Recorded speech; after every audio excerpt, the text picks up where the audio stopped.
of Alpha Kappa Alpha sorority. So congratulations to you ladies. I got to give a shout out to Mark Atkins. Mark Atkins celebrated a birthday on the 18th, I believe. So happy birthday to you, Mark Atkins. And I got to give a shout out to Gigi Truman as well. She celebrated a birthday earlier in the week too. So happy birthday to both of you all.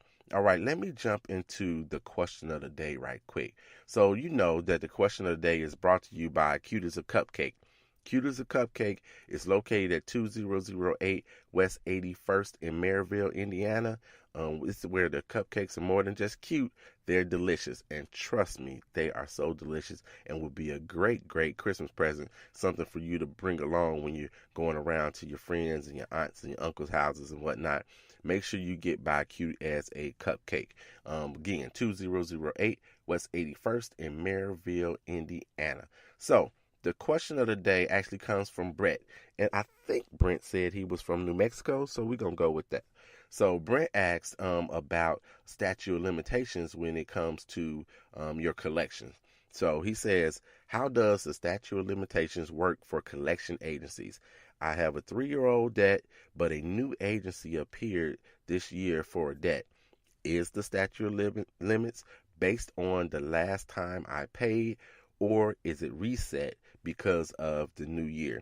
So let me tell you this about the statute of limitations. And thank you, Brett. That's an excellent question. People get confused by this all of the time.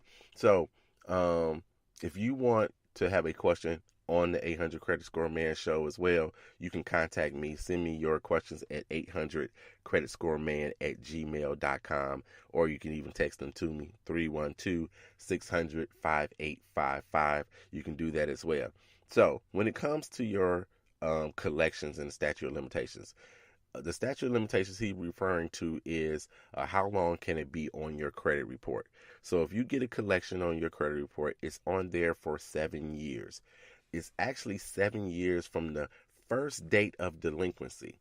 So if you had your first date of delinquency, you're going to get a collection now. You stop paying somebody. If you stop paying somebody in, say, December of 2017, 7 years from now, and plus 180 days is when it falls off of your credit report. So that's when it's going to fall off your credit report. Now, it's a little different in every state when it comes to how long they can collect on you. So your state, for example, may only give them 5 years to collect on you. So they only have till, 2022 to collect on you from this example, but it will stay on your credit report for 7 years. And it doesn't matter if they sell your debt to 3, 4, 5 different agencies over that particular time. Your first date of delinquency is when that statute of limitations or that clock starts for them and for you. So if it happens to be December of 2017, that's when it starts. Unless you make payments on it. So if you have a debt and it's $300 and you send them $5, it doesn't matter what it is, but you send them $5 6 months from now, then your 7 years is going to start over from when the last time you paid on this particular debt. So a lot of people like to try to run out the clock. If you've got a collection and it's been on your credit report for 6.5 years, if you start to go ahead and make a payment on it now, it's going to stay on your credit report for yet another 7 years. So it may make more sense to go ahead and let that one run out the clock and you don't have to make that payment on it. So that's where the first date of delinquency. So if you didn't pay it, at the beginning of this year, you didn't pay it, right now you're 11, 12 months in of that 7 years. So that's what happens. Now, also, you can get yourself in a trick bag, if you will. You can get yourself in a trick bag if you make arrangements to pay. So that's why you have to be careful when those people call you and they get you on the phone or responding to their emails or responding to the mail that they send you through snail mail. You get yourself caught in a trick bag because if you agree to make payments, even though you didn't actually make them, you said, yep, I'm going to pay you next week, then your 7 years potentially could start over. That's why when you call them and they say, hey, this is a debt collection agency, anything you say, we can use, almost like when you're getting arrested. So if you make an agreement to go ahead and pay, your 7 years could potentially start over then. And typically they can prove it because they're recording you. And especially if you send them an email and you try to get out of this particular debt. So that's what happens with your statute of limitations. Brett, thank you so very much for contacting me. We had a little back and forth on email. He emailed me at 800 creditscoreman@gmail.com, and you can do the same. So Brent, you are officially a part of the 800 Credit Score Man Show family. Thank you so very much, and I'm going to ask you guys to do the same. Send me your questions, no matter how big, how long, how small. Please send me your questions. I will absolutely do my best to answer your question. And what I'll do is I'll answer your question directly to you, and you may be on the show as well. So again, thank you, Brett. Cute as a cupcake.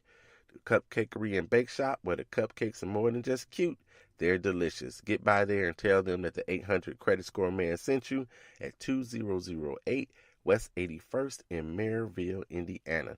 All right, so let me give out a couple more shout outs before we continue with the show. This might, I'm going to say this.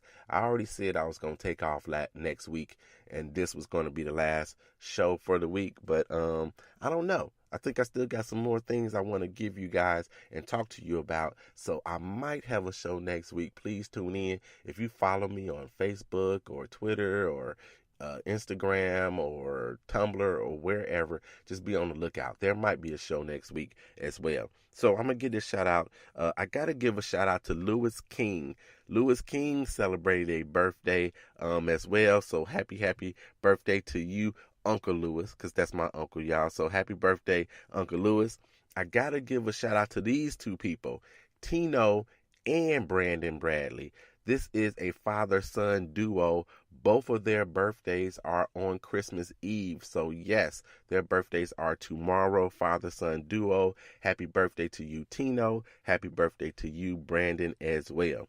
All right, so let's jump into the rest of the show. So here's another thing. I mentioned already when we talked about authorized users and how that can absolutely help you with your credit score and becoming an authorized user. I want to talk a little bit about lowering your credit card balances. And so, yes, that's your debt utilization. So I've been touting all year and year before that and the year before that and forever, it seems, that you want to be at 30% of whatever your limits are. If you got a $10,000 limit, you want your balance to be at $3,000 or less.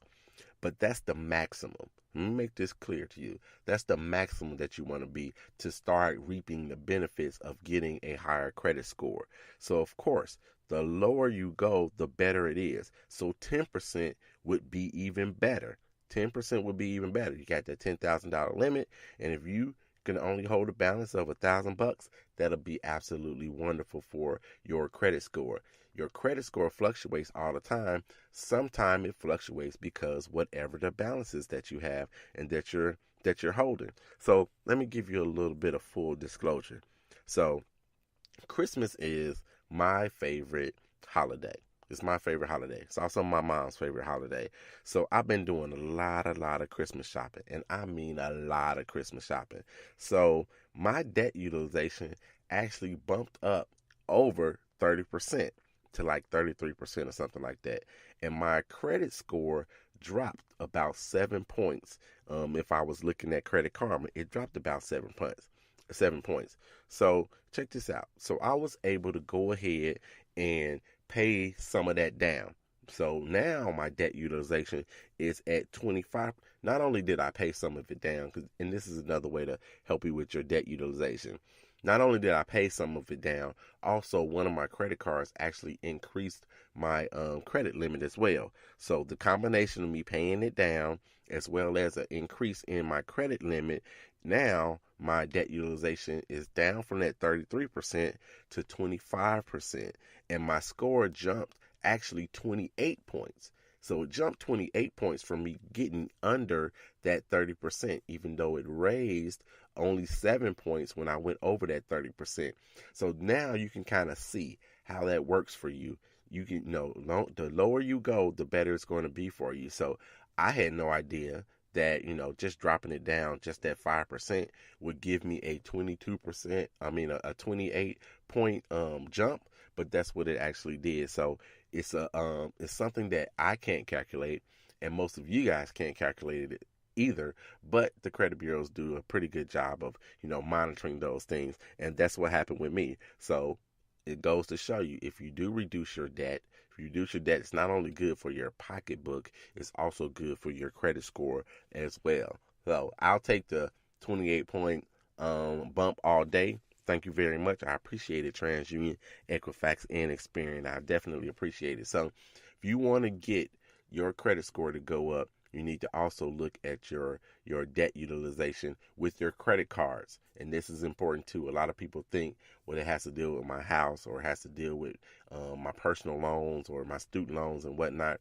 It does not. It does not deal with any of those things. This is only dealing with your credit cards, which is also a reason that it's important for you to actually have a credit card, because you can't do any of those things if you do not have a credit card. All right, so let's jump to the next thing. And before I do, I got a couple more shout outs. So I got to shout out Peter Borm.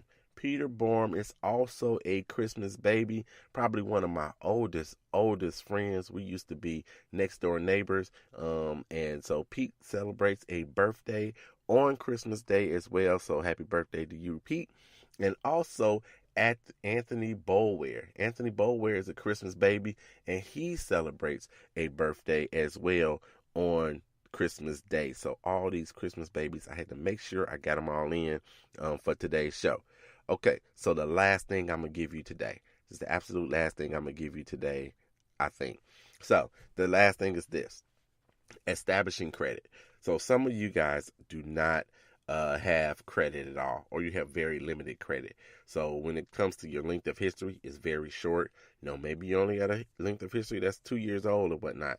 That's not good enough when it comes to getting a good credit score or a higher credit score. You've got to do that. So becoming an authorized user is one way to make your link better as well. So you want to make sure that you establish some credit somewhere. And some of these things you got to crawl on. You're not going to jump to an 800 credit score overnight. It's not going to happen for you typically in 6 months or 9 months or what have you. There's a lot of things you've got to do. Right before I went on air, somebody sent me an email asking me about getting to 800. They want to get to 850. That's their goal. They want to get there, and they're sitting at a 700 right now, and they want to get there. So we got a lot of conversation to have with that young man for him to get to that 800, 850 score. So you've got to establish credit, and I say the earlier the better. And this doesn't mean go out and establish some credit for your 13-year-old. And if you're not very good steward of your own credit, you don't want to, put them on something that you have to try to establish credit for them. But like I mentioned, Kobe, I think Kobe was 17, maybe he was even 16 when I put him as an authorized user on one of my credit cards to help him establish credit. Now, with his birthday coming up and him becoming official and all of those things, he has established credit already. So make sure you establish credit early in your lifetime. So some of you people, I talked about the importance of a credit card. So I want you to get a credit card. Some of you people are credit card virgins, or you're born again credit card virgins because you haven't had a card in so long. Maybe you messed up one back in the day, and now you're just fearful of getting that credit card. You've got to get a credit card. I can't emphasize enough how important it is for you to have a credit card. It's essentially 30% of your score. Not actually having a credit card is 30% of your score, but that debt utilization we spoke about earlier is 30% of your score.